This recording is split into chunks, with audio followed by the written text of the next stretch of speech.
नमस्कार विद्यार्थियों, देखिए आज आपका टॉपिक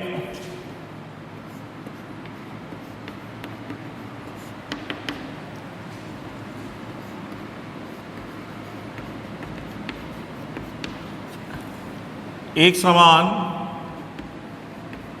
त्वरण स्मॉल ए से गतिमान वस्तु के लिए nवे सेकंड में तय दूरी का व्यंजक। देख के सॉल्व करेंगे।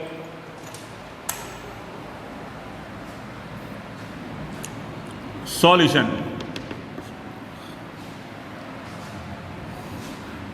गति का द्वितीय समीकरण क्या होता है? S बराबर ut प्लस 1/2 at²।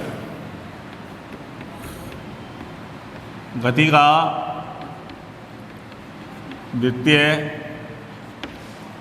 समीकरण t बराबर n सेकेंड पर। पहले t बराबर कितने सेकंड पे निकालना चाहता हूं बच्चों में? n सेकंड पर। n का मान कुछ भी हो सकता है, जैसे n का मान 5 हो सकता है, 10 हो सकता है, 1 हो सकता है, 100 हो सकता है, 78 हो सकता है, समथिंग एस जो भी हो सकता है। देन n सेकंड में कण द्वारा तय दूरी, तो n सेकंड में कण के द्वारा तय की गई दूरी क्या हो जाएगी? un plus 1/2 n²। ये n सेकंड में कण के द्वारा तय दूरी हो गई। अब n से एक पिछला सेकंड ले लो, जैसे n का मान 5 है तो 5 से पहले क्या होता है? 4, नेक्स्ट आ जाएगा। इसी प्रकार n-1 सेकंड में कण द्वारा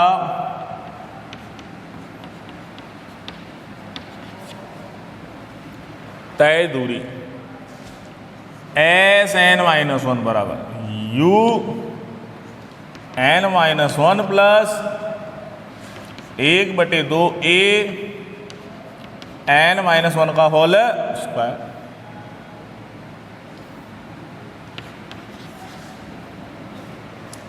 अब आपने n सेकंड में तय दूरी निकाल ली और n-1 सेकंड में तय दूरी निकाल ली, और मुझे निकालनी है n-1 सेकंड में तय दूरी। अतः n वे सेकंड में तय दूरी क्या हो जाएगा? n सेकंड में तय दूरी Sn-1 n सेकंड में तय दूरी में से n-1 सेकंड में तय दूरी को घटा दे तो देखो बच्चों क्या जाएगा? मान रखा un प्लस 1/2 an², ये तो n सेकंड में कण द्वारा तय दूरी है, minus u n-1 plus 1/2 a n-1 का होल स्क्वायर। s बराबर un plus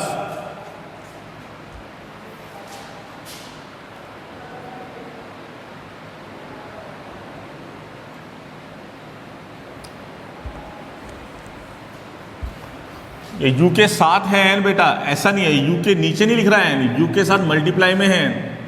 un plus 1/2 an² minus, इसको अंदर मल्टीप्लाई कीजिए, u को n से किया माइनस u प्लस 1/2 a, इसको खोल लीजिए, n² प्लस 1 माइनस 2n। उसे खोल लिया है मैंने किससे? a माइनस बी के होल स्क्वायर से। तो ये आपके सामने आ जाएगा बच्चों un plus 1/2n square minus un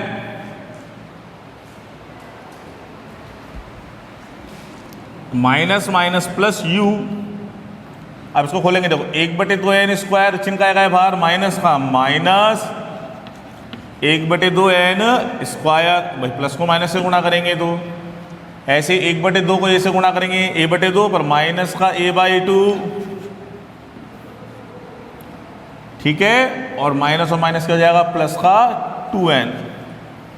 अब देखते हैं क्या कट रहा है un से un, 1/2n स्क्वायर से 1/2n स्क्वायर। अब हमारे पास बचा क्या है बच्चों,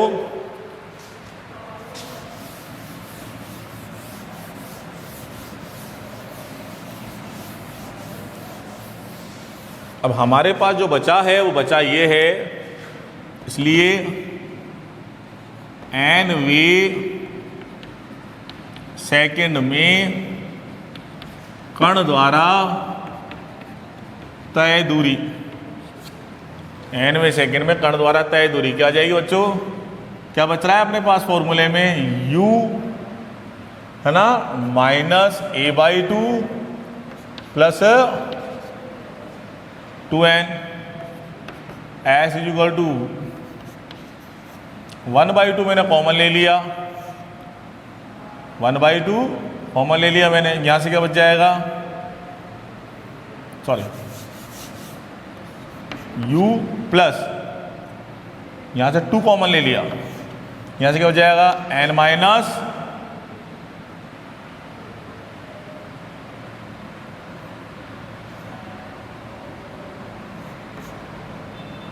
a/2, या इसको यहीं छोड़ दो यार, यहीं तक सही है। तो ये आपके सामने n सेकंड में कण द्वारा तय दूरी आई है, नोट कीजिए इसे आप।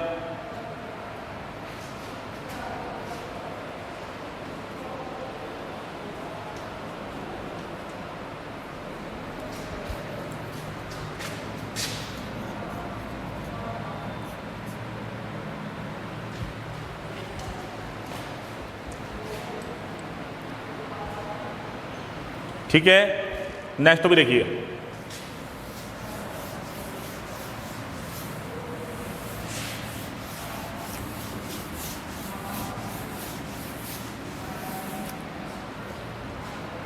अगला बिंदु देखिए,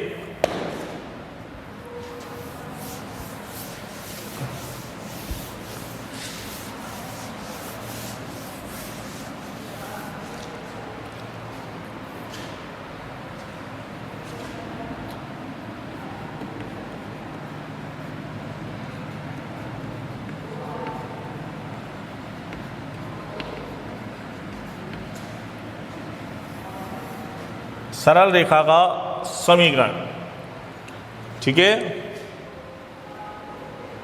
क्या हो जाएगा, देखो बेटा किसी भी सरल रेखा का समीकरण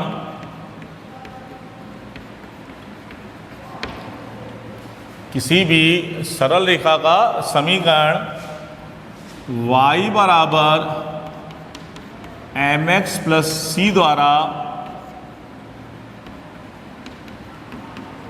दिया जाता है। किसी भी सरल रेखा का समीकरण y बराबर mx प्लस सी द्वारा दिया जाता है, जहां m ग्राफ की प्रवणता तथा c y अक्ष पर काटा गया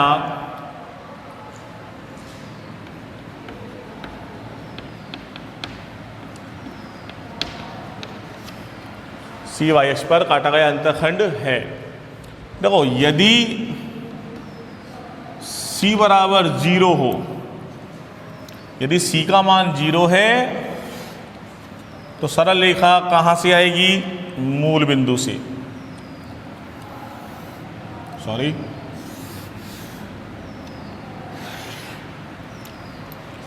ये एक सरल रेखा का समीकरण है।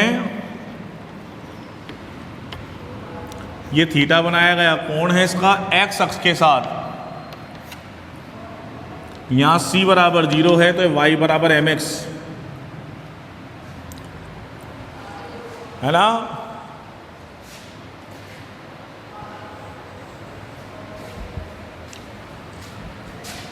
एक्स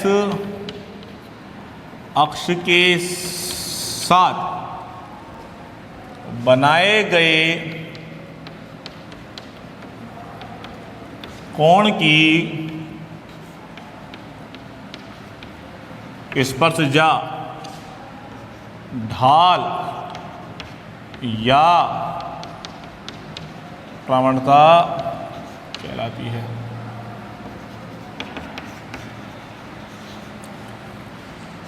ठीक है। अगर मान लीजिए ग्राफ ये होता आपका,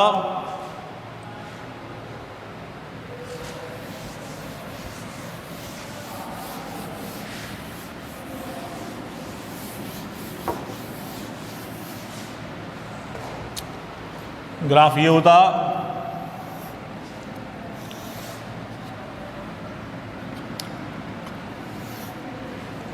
ये भी सरल रेखा ही है। अब इसमें आप बोलोगे सर ढाल कहाँ है, तो इसके पैरेलल बेटा आपने एक एक्सिस रोटेट कर लिया, ये थीटा एंगल है, बताओ ये एक्स के पैरेलल में जा रहा है, तो ये भी एक स्ट्रेट लाइन है, स्ट्रेट लाइन का इक्वेशन है। लेकिन यहाँ फर्क क्या है, यहाँ वाई अक्ष पर काटा गया अंतखंड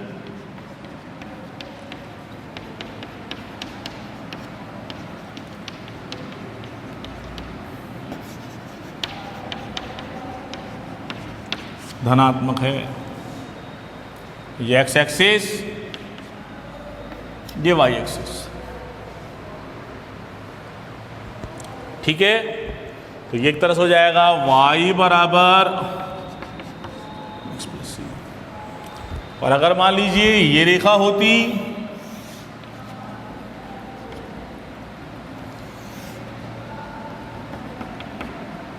इसमें नेगेटिव वैल्यू आ रही है, ये थीटा एंगल है इसका,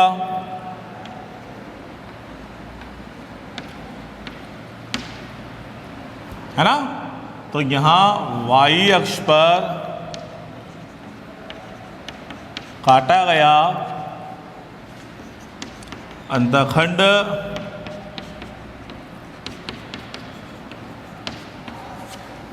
ऋणात्मक है। ठीक है, ये चीज आप अब देखो, किसी भी ग्राफ का ढाल नोट कर लो आप इसे एक बार।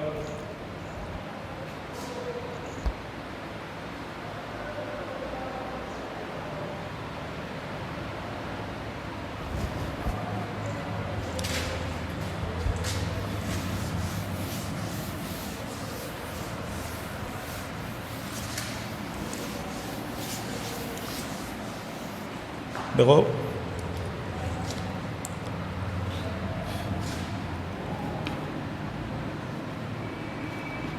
किसी भी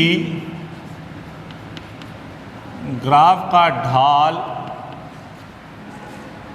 थीटा जितना अधिक होगा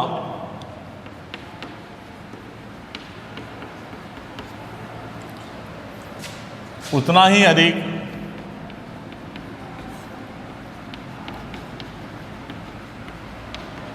मान होगा ढाल का। जैसे बच्चों आपको मैंने वेग, त्वरण ये चीज़ पढ़ाई है वीडियो में। वेग क्या होता है? वेग होता है विस्थापन बटे समय। विस्थापन में परिवर्तन की दर वेग होती है। अगर विस्थापन और समय के मध्य एक ग्राफ खींचें तो एक स्ट्रेट लाइन आएगी, और उस स्ट्रेट लाइन का एक्स अक्ष के साथ बनाया गया कोण थीटा, जो एक्स अक्ष के साथ कोण बनाया जाएगा थीटा, उसका ढाल बताएगा किसको? वेग को। अब सपोज कीजिए आप कि ये एक्स एक्सिस है, ये वाई एक्सिस है। अब कोई बच्चा कहे ये, तो ये कंडीशन पॉसिबल नहीं है, क्योंकि यहां थीटा का मान 90 हो गया और इसका ढाल अगर मैं निकालूं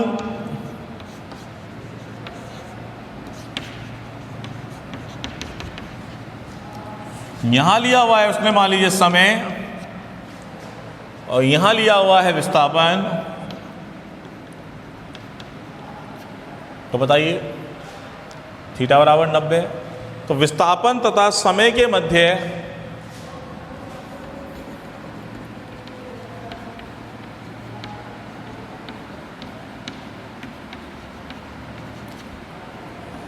खींचे गए ग्राफ का ढाल विस्थापन तथा समय के मध्य खींचे गए ग्राफ का ढाल वेग को दर्शाता है।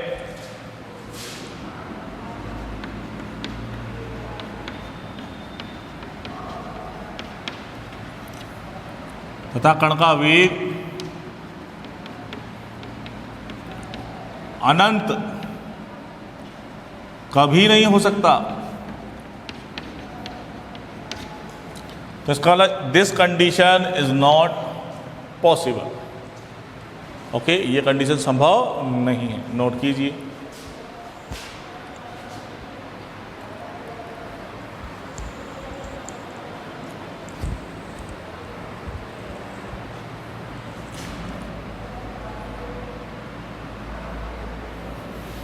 आगे देखिए,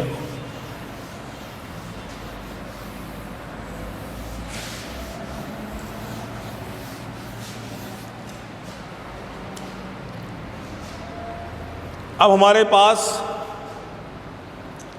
ढाल से संबंधित चीज़ें आ गई हैं। ढाल आ गया है कि ढाल किस तरह से वेरिएबल होगा किसी भी क्वांटिटी पर। अगर मान लीजिए कि यहाँ एक्स एक्सिस है, ये वाई एक्सिस है, और इस एक्स एक्सिस पे जो क्वांटिटी है वो है वेग, और यहाँ है समय।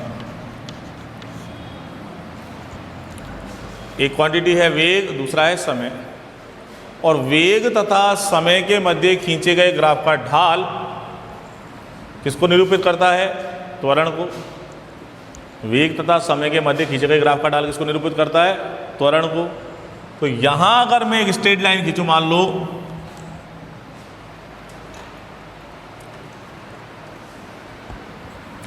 ये तो है साइकिल सवार बी और ये है साइकिल सवार ए।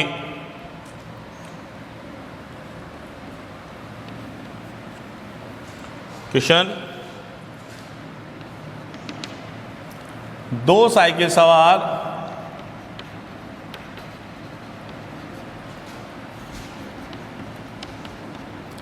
ए तथा बी के लिए वेग तथा समय, दो साइकिल सवार ए तथा बी के लिए वेग तथा समय अक्ष के मध्य खींचा गया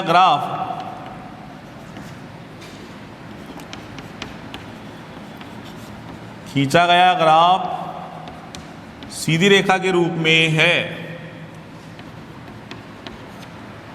तो बताइए किसका त्वरण अधिक है वह क्यों? मान लीजिए इसने बना रखा एंगल 30, उसने बना रखा एंगल 30 डिग्री। पहला क्वेश्चन नोट कीजिए।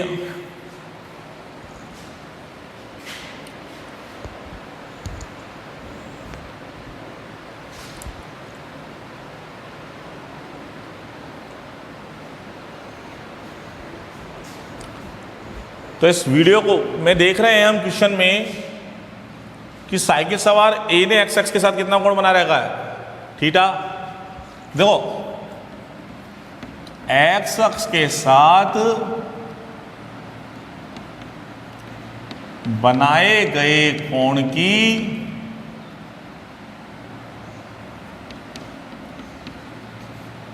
स्पर्शजा ढाल को निरूपित करती है। तो अगर मैं साइकिल सवार ए का मैं साइकिल सवार ए का ढाल निकालूं, कितना हो जाएगा, tan 30 डिग्री। अब ये जो b है वाई एक्स के साथ कितना कोण बना रहा है, 30 डिग्री। साइकिल सवार b जो है वाई एक्स के साथ कितना कोण बना रहा है, साइकिल सवार b का वाई एक्स के साथ बनाया गया कोण, साइकिल सवार b का वाई एक्स के साथ बनाया गया कोण कितना है, 30 डिग्री। अतः x अक्ष के साथ बनाया गया कोण 90 डिग्री माइनस 30 डिग्री बराबर 60 डिग्री। अतः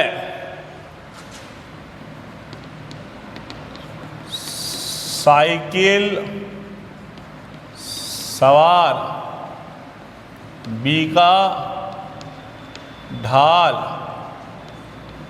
tan 60 डिग्री, तो tan मतलब b का जो एक्सेलरेशन है वो a के कंपेयर में ज़्यादा होगा, चूँकि साइकिल सवार b का ढाल a की तुलना में अधिक है, अतः उसका त्वरण भी अधिक होगा। ठीक है बेटा, नोट कीजिए इसको।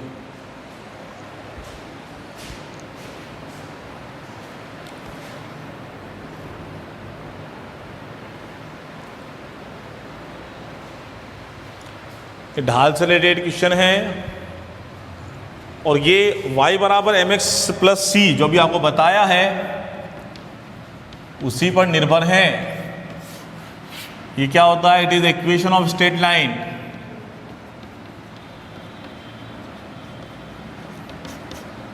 जो कि किसी सरल रेखा का समीकरण होता है।